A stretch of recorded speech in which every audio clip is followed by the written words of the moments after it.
तो आज बात करते हैं एमबीबीएस करने वालों की कि हमारी सोसाइटी के सुपर हीरोज आखिर कमाते कितना है पाकिस्तान में और बाहर के ममालिक में। क्योंकि अब रुझान ये है कि लोग पाकिस्तान से मायूस हो गए, बाहर का रुख कर रहे हैं, जैसे कि यूएसए, यूके। आज हम कंपैरिजन देखेंगे यूएसए में और पाकिस्तान में। एक फ्रेशी और एक्सपीरियंस डॉक्टर कितना कमा सकते हैं।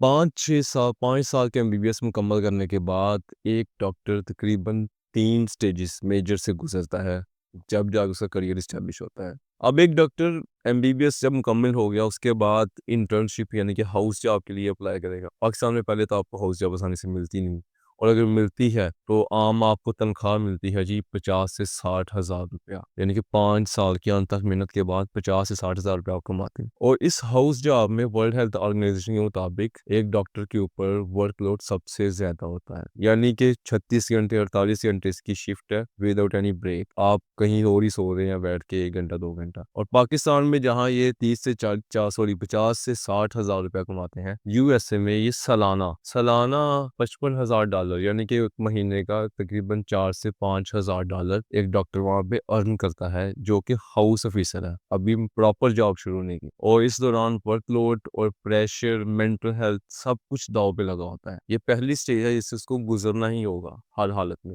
और यूएसए में जाना तो पहले टेस्ट क्लियर करना होगा, क्योंकि हमारे यहाँ सैलरी पे इतना फोकस है कि अब भाई लोग बाहर का रुख कर रहे हैं। उसके लिए पहले टेस्ट क्लियर करें आप, यानी कि 1-2 साल आपका टेस्ट में निकल गया, उसके बाद आप बाहर जाएंगे, फिर वो 55 हज़ार डॉलर आपको मिलेगा। अब आप इस 55 हज़ार डॉलर या महाना 4-5 हज़ार डॉलर को ना देखे कि 10-12 लाख बन जाता है। वहाँ की रेजिडेंसी जो कि एक्सपेंसिव है, वहाँ का आपका रहन सहन, बाकी मामला, ट्रांसपोर्ट, खाना पीना एक्सेट्रा, बचता आपको बहुत कम है। और एक स्टडी के मुताबिक आवरली बेसिस पे अगर देखा जाए तो एक बाइक राइडर या डिलीवरी बॉय एक एमबीबीएस हाउस ऑफिसर से वहां पे ज्यादा अर्न करता है। स्टेज 2 है रेजिडेंसी की, ठीक है, जिसमें एक डॉक्टर को तकरीबन 3 से 4 साल की ट्रेनिंग में से गुजरना पड़ता है। और पाकिस्तान में वो महाना 1 लाख और 1 लाख 1.5 लाख रुपया कमा सकता है, जबकि यूएसए में वो तकरीबन 65 हज़ार से 75 हज़ार डॉलर तक कमा सकता है। और एएमए की रिपोर्ट्स के मुताबिक यानी कि यूएसए में 65 हज़ार डॉलर और 75 हज़ार डॉलर, जबकि यूके में यानी कि वो 30 से 40 हज़ार यूरो पाउंड कमा सकता है। मसला ये है कि इस स्टेज के ऊपर डॉक्टर्स के ऊपर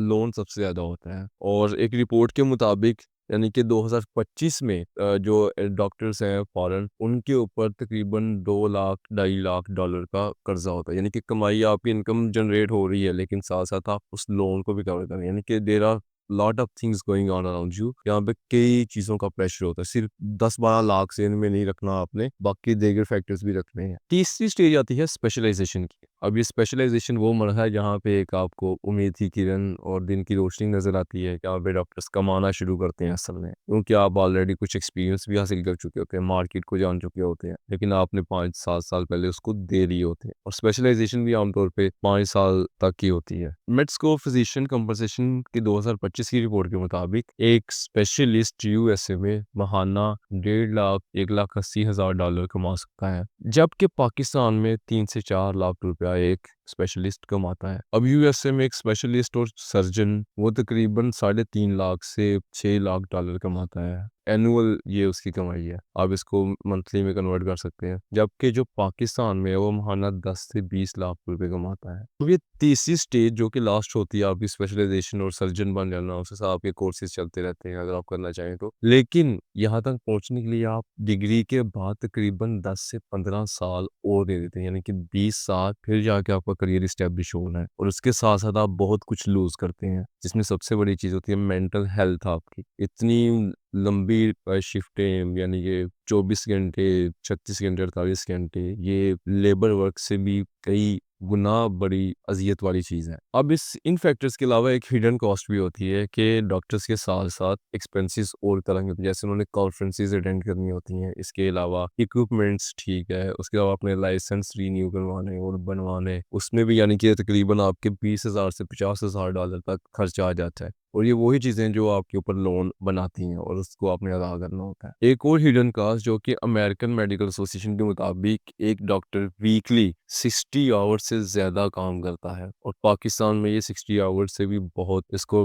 आप 2x कर लें, 3x कर लें बेशक, क्योंकि आप तो सारा हफ्ता ही हॉस्पिटल में गुजार देते हैं। No time for family, no time for personal space, कोई सोशल लाइफ नहीं आपकी रहती। तो ये सारी चीज़ें आपकी एक हिडन कॉस्ट होती है जो कि इतनी हाईलाइट नहीं की जाती, और ये एक एमबीबीएस करने वाले बच्चे को ज़हन में चीज़ें रखनी चाहिए, ना कि वो बाद में इन चीज़ों के ऊपर पछताए। तो अब एमबीबीएस करने से पहले ये बात ज़हन में रखें कि अगर ये आपका वाक़ई इंटरेस्ट है, पैशन है, तो आप 10-15 साल, 20 साल लगा के इस करियर को एस्टेब्लिश करें, फिर तो मसला नहीं होगा आपको। और अगर आपके ज़हन में क्या एमबीबीएस करते ही पैसे कमाना शुरू कर दें, तो आप गलत हैं। तो इससे फौरी कोई दूसरा ऑप्शन देखें अगर आप इंस्टेंट अर्निंग चाहते हैं।